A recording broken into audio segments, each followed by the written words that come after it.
After 14 years of marriage, my wife and I finally received a $3,000 child support payment from her abusive ex who abandoned their son long ago. But now we're torn. Should we give it to our son without telling him where it came from, or risk destroying his trust forever? The first time I met Sarah, I wasn't thinking about the weight of family, or the scars of the past, or the way love can twist itself into something both healing and complicated. I was just a man meeting a woman, feeling that immediate, unshakable spark that told me life was about to change. What I didn't know then was that I wasn't just falling for her. I was stepping into a story already in motion. A story with an 11-year-old boy at its center, a boy who had already seen too much hurt for his age. But I should start at the beginning, because without the beginning, the rest won't make sense. It was a small cafe. Not the kind with neon lights and polished marble, but the kind where the floor creaked when you walked and the coffee was strong enough to make you forget whatever weighed on you. I was there on an ordinary afternoon, notebook in hand, pretending to work but really just people watching. That's when she walked in. Sarah wasn't flashy, she wasn't loud, but there was something in her presence, something weary yet strong. Like someone who had fought battles and still managed to keep her chin up. She ordered her drink, sat down by the window, and I couldn't help noticing the way her eyes scanned the room as if she were making sure the world around her was safe. I'd later learn why. Our first conversation was small, almost forgettable to anyone watching. But to me, it was everything. She laughed at something I said. A real laugh that seemed to surprise her as much as it did me. She hadn't laughed like that in a long time. By the time we finished our coffee, I knew two things. I wanted to see her again, and she wasn't just carrying her own story, she was carrying someone else's too. A week later, she told me about him. His name is Michael, she said, her fingers fidgeting with the edge of her sleeve. He's 11. He's been through a lot. She didn't have to explain much. The way she said it carried enough weight, but eventually, she did explain. Michael's father, if you could even call him that, was a ghost who drifted in and out of their lives in the most destructive ways possible. Jail sentences, broken promises, drunken rage. He had left scars on both of them, some visible, most not. He doesn't have visitation, she told me firmly. He lost that right. He doesn't deserve it. I nodded, and in that moment, I realized that if I wanted to be with Sarah, I wouldn't just be dating her, I'd be stepping into Michael's world too. I didn't hesitate. Things moved faster than I ever expected. Within a year, Sarah and I were married. Some people said it was too soon, that I was taking on too much responsibility, but those voices never mattered to me. What mattered was the way Michael slowly, cautiously began to trust me. At first, he kept his distance, polite but reserved. He wasn't rude, just guarded. He had learned that adults, especially men, could leave, that they could hurt.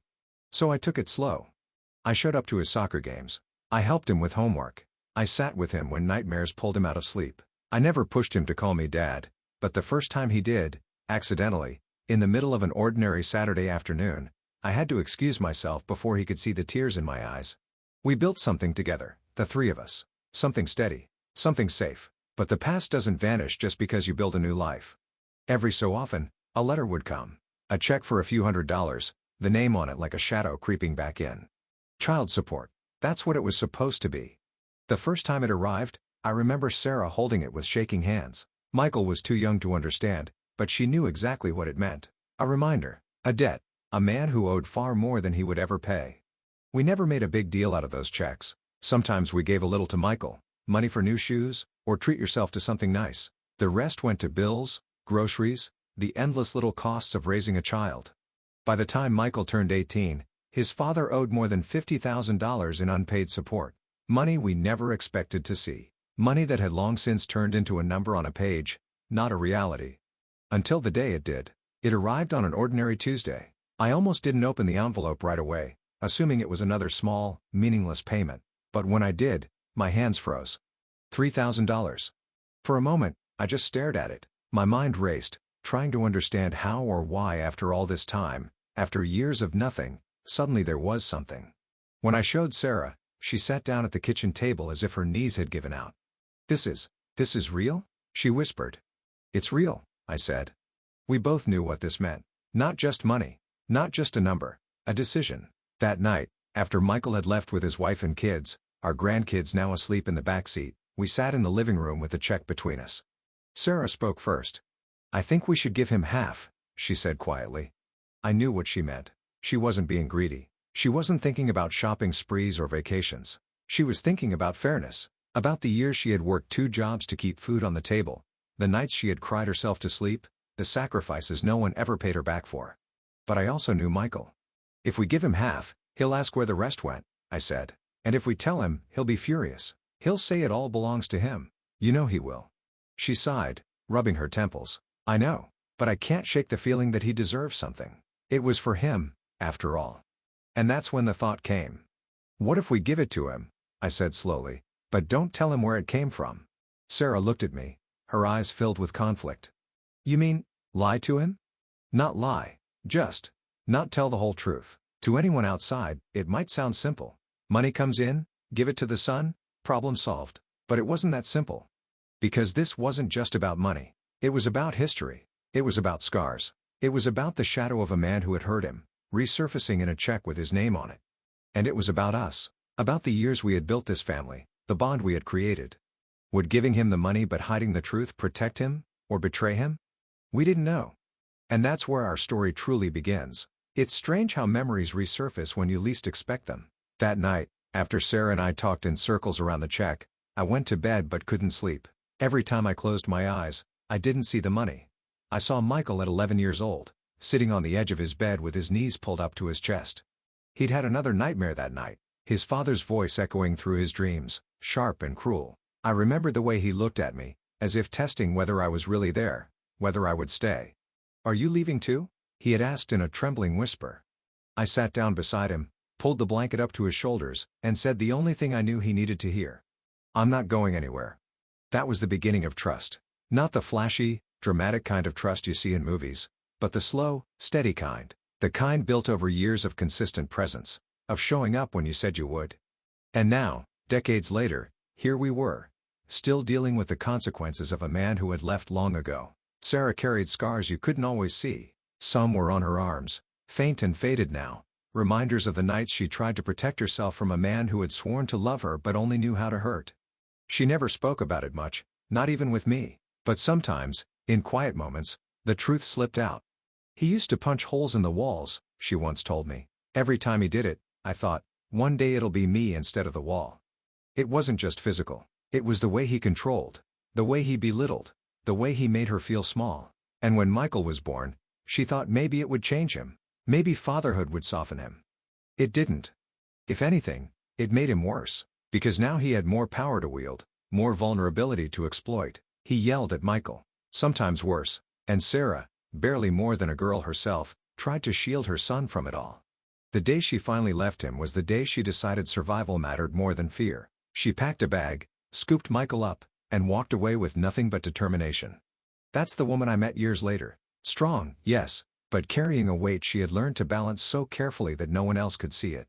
So when the checks came, each one was like a reopened wound, proof that he still existed somewhere out there, still tethered to her through a system that forced reminders she didn't ask for.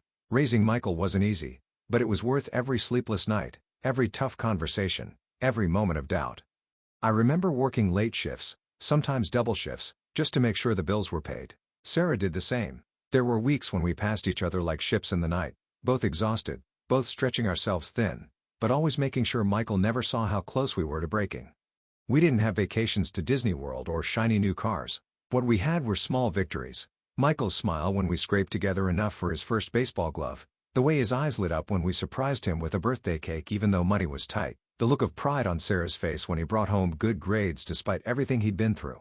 We built a family not with wealth, but with love and persistence. And though Michael grew up never wanting for the basics, there were always sacrifices hidden beneath the surface. So now, with $3,000 suddenly in our hands, it felt less like a gift and more like a question: who had earned it? We sat at the kitchen table again the next night. The check still lay there, untouched, as though waiting for us to make up our minds. I don't want to fight, Sarah said softly. I don't either, I replied. But even as I said it, I could feel the tension buzzing in the air. Sarah leaned forward, resting her elbows on the table. This money, it was meant for Michael. Legally, morally, however you look at it, it was support for him, for raising him. Yes, I agreed, but raising him wasn't just you. It was us. We both know he'll think every cent belongs to him, but the truth is, we paid the bills, we bought the groceries, we made sure he had a roof over his head when his father didn't give a damn. Don't we deserve at least part of it? Her eyes softened, but her voice stayed steady. Of course we do. But how do you think he'll see it? He doesn't remember the nights we stayed up worrying about overdue rent. He remembers that we kept him safe, kept him happy. If we tell him, he'll only see that we're taking what's his. I sighed, running a hand through my hair. Then maybe we don't tell him. The words hung between us like smoke. Give him the money, I continued, but say it's from savings, or from a bonus at work, or anything else. That way he gets what he deserves, and we avoid the fight. Sarah stared at me for a long time. And when he finds out? If, I corrected, if he finds out. She shook her head. Secrets have a way of coming out. Michael wasn't the scared 11-year-old anymore. He was a man with a family of his own. At 25, he carried himself with confidence, proud of the life he'd built. His wife, Emily, had been in his life since high school. She was strong-willed, outspoken, fiercely protective of him. Over the years, Sarah and I had come to love her too. But we knew one thing for certain. Emily never forgave the man who had hurt her husband as a child. Even though she'd never met him, she despised him. And if Emily knew about the check, she'd be the first to say, "It's Michael's money. All of it." That's what scared us most, because once Emily had an opinion, Michael usually followed it. That night, as I lay in bed listening to Sarah's breathing beside me, I thought about what it meant to keep this from him. On one hand, it seemed like mercy. Why burden him with the knowledge that money from his abusive father was still trickling in? Why reopen wounds that had finally started to scar over? On the other hand, wasn't honesty part of the trust we'd built with him? If we hid this, if he ever discovered the truth, would it unravel everything we'd worked for? The longer I stared at the ceiling, the more the check seemed less like paper and ink and more like a live wire, humming with potential to burn everything down. Around 3 in the morning, unable to sleep, I slipped out of bed and went into the living room. The check was still on the table. I picked it up, ran my fingers over the numbers, and closed my eyes. And just like that, I was back in time. Michael was 15. He'd just come home from school, furious because a kid in his class had found out about his father. "They called me a loser's son," he had shouted, slamming his backpack down. "Said I'd end up in jail too. Just like him." I remember pulling him into the backyard, letting him pace in circles while I stood there, helpless, wishing I could erase the pain. "Listen to me," I finally said. "You are nothing like him. Do you hear me? Nothing. You're strong, you're kind, you're smart. You're going to build a life that has nothing to do with him." Tears filled his eyes, though he tried to hide them. Then why does he still matter? And I had no answer. Now, years later, holding that $3,000 check, I realized the truth. His father still mattered because the system made him matter. Because money, even late and insufficient, carried his name. And I couldn't decide whether shielding Michael from that truth was love or betrayal. For the next few days, the check stayed on the table. Neither Sarah nor I moved it. It was as if the piece of paper had taken on a life of its own, haunting the room, daring us to decide its fate. Our conversations became clipped, surface level. We talked about groceries, about Michael bringing the kids over, about the weather. But beneath it all, we were both thinking about the same thing. One night, while Sarah folded laundry, she broke the silence. "You know, if he finds out we hid this from him," she trailed off, shaking her head. I didn't need her to finish. The thought alone was enough to twist my stomach. The thing about raising a child who's been hurt is that the pain doesn't vanish when they turn 18. It lingers, shaping the choices they make, the walls they build. I remember when Michael graduated high school. He was proud, of course, but beneath the smile I saw something else. Fear. "What's wrong?" I had asked as we drove home from the ceremony. He stared out the window for a long time before answering. "What if I end up like him?" "Like who?" "You know who." The way he refused to even say his father's name, it broke my heart. "You won't," I told him firmly. "You're already nothing like him. You have people who love you. You have a choice." But I knew those words could only do so much. When a child grows up in the shadow of abuse, sometimes the fear of becoming what they hate most is heavier than the abuse itself. That fear never really left him. By the end of the week, Sarah's unease grew. She avoided looking at the check, but I caught her glancing at it when she thought I wasn't watching. "I feel sick keeping this from him," she admitted one evening. I rubbed my temples, exhausted. "Do you feel better giving him all of it and acting like we didn't put in 2 decades of work raising him? Because that's what it'll come to if we tell him. You know it." Her eyes flashed with frustration. "That's not fair. You think I don't remember the sacrifices? I was there too. I was working double shifts, skipping meals so he could eat, pretending everything was fine when it wasn't. Don't you dare think I've forgotten." "I'm not saying you've forgotten," I said quietly. "I'm saying he has." The truth hung in the air like a blade. Because deep down, we both knew it was true. Michael loved us. He respected us. But he didn't remember the details of those struggles the way we did. He couldn't. And if we told him about the check, he would only see it as money owed to him, not the years of sacrifice that went unpaid. The near reveal came on a Saturday evening when Michael and Emily brought the kids over for dinner. We grilled burgers in the backyard, the air filled with laughter and the sound of little feet running through the grass. For a few hours, everything felt normal. The weight of the check faded as we watched our grandkids chase fireflies and heard Michael talk about his promotion at work. But then, as the night wound down, Emily brought it up. "My friend Jessica was telling me her parents just got a big child support back payment," she said casually, sipping her drink. "Apparently the state's been cracking down harder on collecting from deadbeat dads." The words hit me like ice water. Sarah stiffened beside me. "That's good," she said quickly, forcing a smile. "People should pay what they owe."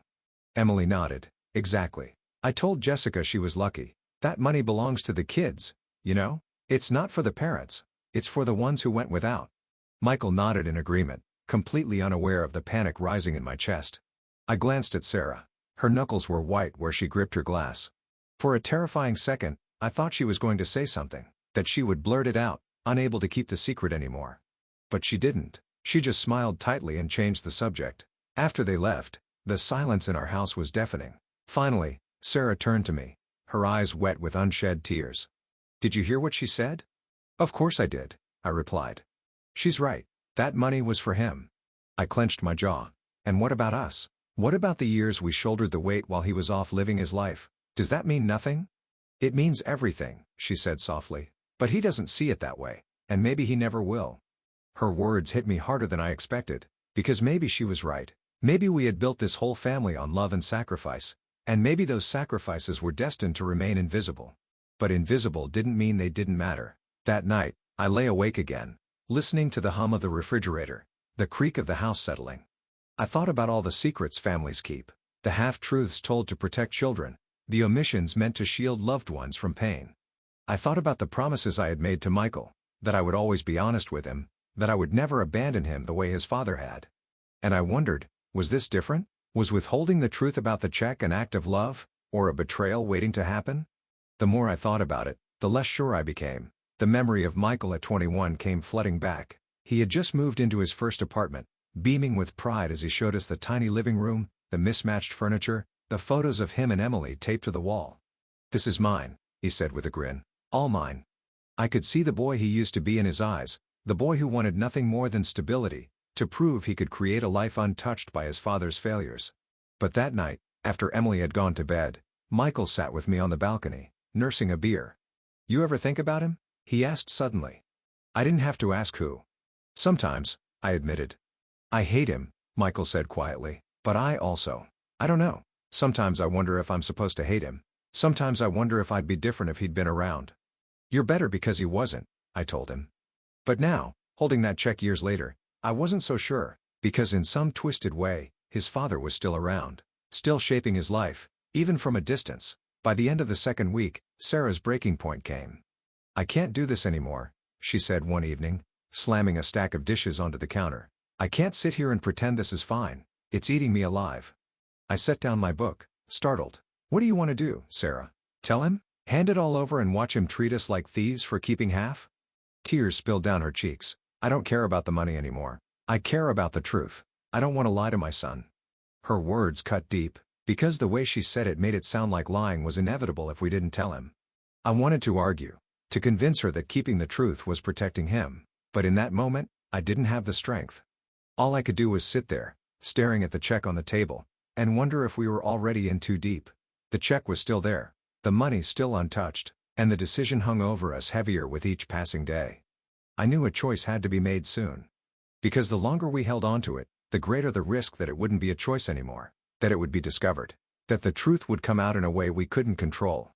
And when that happened, it wouldn't just be about money, it would be about trust, about love, about whether 2 decades of sacrifice could survive one secret. And I wasn't sure of the answer. By the third week, the check might as well have been a live grenade in our home. It sat in its envelope on the corner of the table, untouched, but present in every conversation, every silence, every look Sarah and I exchanged.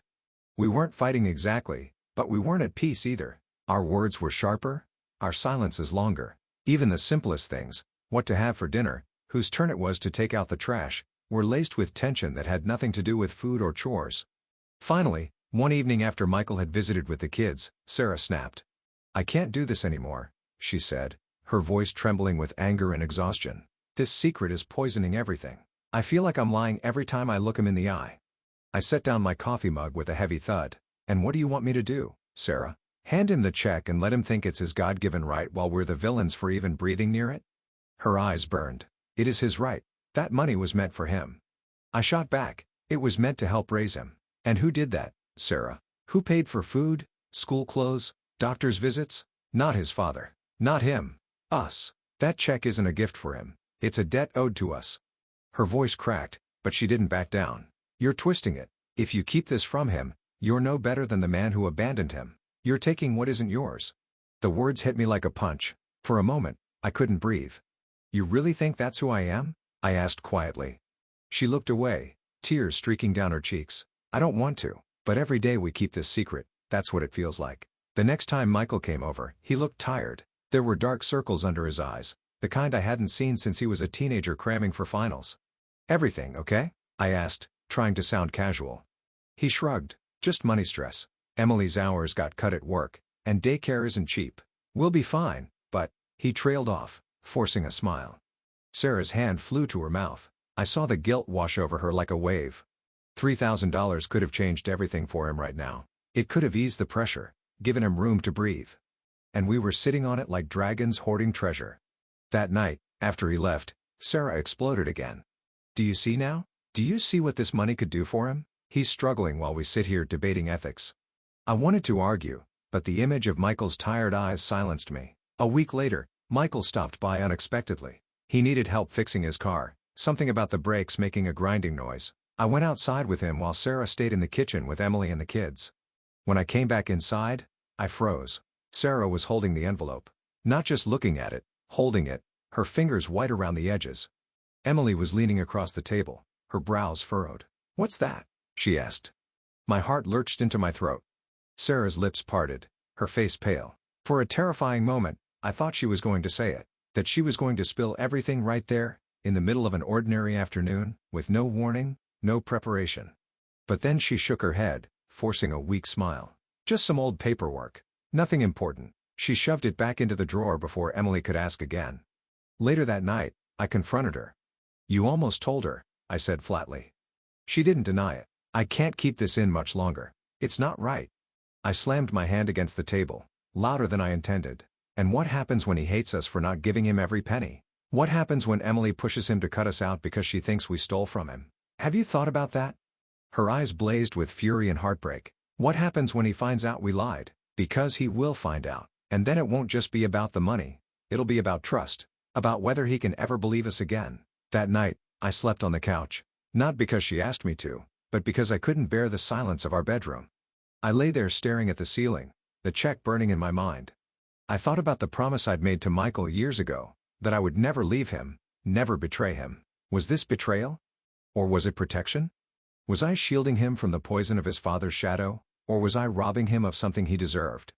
The questions twisted in my chest until I couldn't tell the difference between right and wrong anymore. The following Sunday, Michael and Emily came over again. We had roast chicken, mashed potatoes, the kind of comforting meal that usually drew us all together. But this time, the air was different. Emily kept glancing at Sarah, suspicion flickering in her eyes. I realized with horror that Sarah's near slip had planted a seed of doubt. Halfway through the meal, Emily spoke. "Michael's dead," she said abruptly. "You ever hear from him?" The question landed like a bomb. Michael froze, fork halfway to his mouth. Sarah went pale. "Not in years," I said quickly, trying to deflect. Emily's gaze sharpened. "Good. He doesn't deserve a place in your lives. If he ever tried to send money or anything, I'd tell him to shove it. That's Michael's money, not his." Michael nodded slowly, though I could see the confusion in his eyes. Sarah excused herself to the kitchen, her hands shaking as she carried her plate.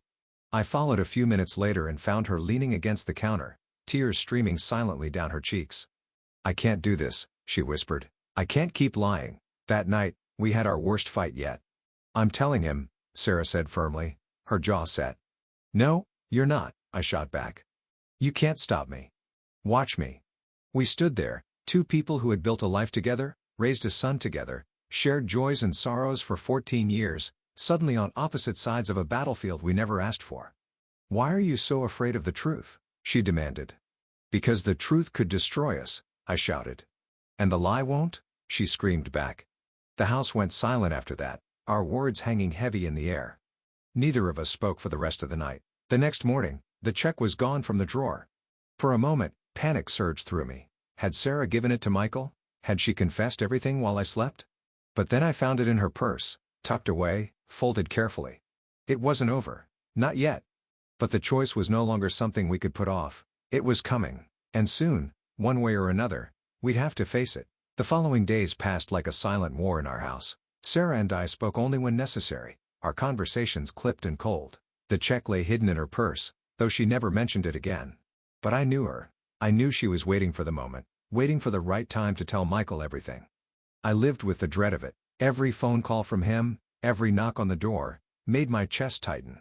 Would this be the moment it all unraveled? The moment came on a Thursday evening. Michael called, his voice strained. "Dad, can you come over? I need to talk." The word Dad, a word he'd called me since he was 15, hit me harder than usual. Because if Sarah told him, if he found out, that word might never belong to me again. I drove over, my hands slick on the steering wheel. Sarah insisted on coming too, though neither of us said why. When we arrived, Michael looked worn down. Bills were scattered across the kitchen table. Emily hovered nearby, her arms crossed, protective. "I hate asking this," Michael said, rubbing his temples, "but do you think you could loan us some money? Just until Emily's hours pick up again." Sarah's face crumpled. I could see it in her eyes. This was it. She couldn't hold the secret anymore. Before I could stop her, she opened her purse.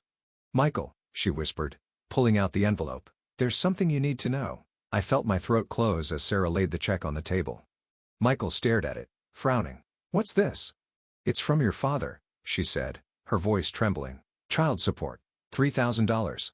The room went dead silent.